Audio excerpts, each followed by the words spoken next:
In today's video, I'm going to teach you how to change photo background easy in Canva.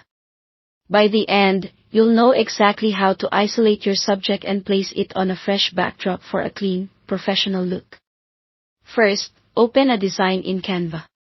This can be any size you like: an Instagram post, a presentation slide, or a custom canvas.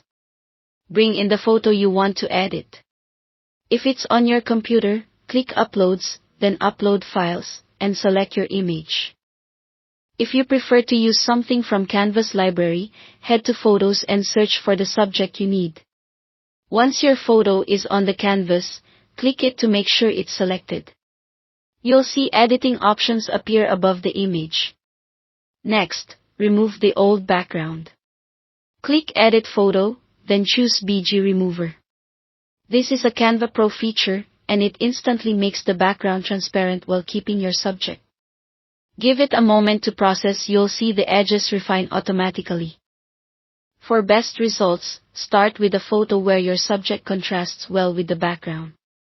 If you notice small areas that need cleanup, use the available refine options to erase or restore parts of the image until it looks right.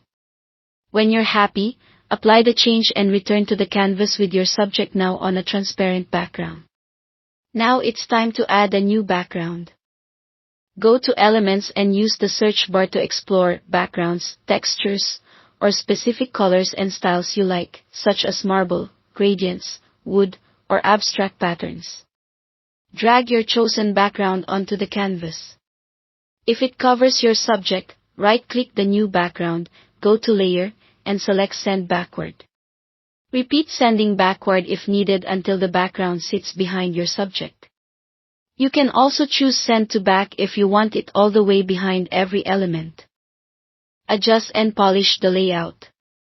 Resize the background so it fills the entire canvas without gaps, then reposition your subject for a balanced composition.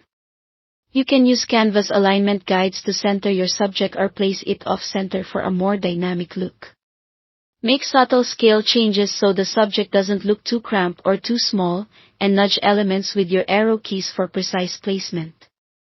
If your new background is busy, consider making it slightly larger than the canvas so important details stay behind the subject and don't distract. That's it. Thanks for watching.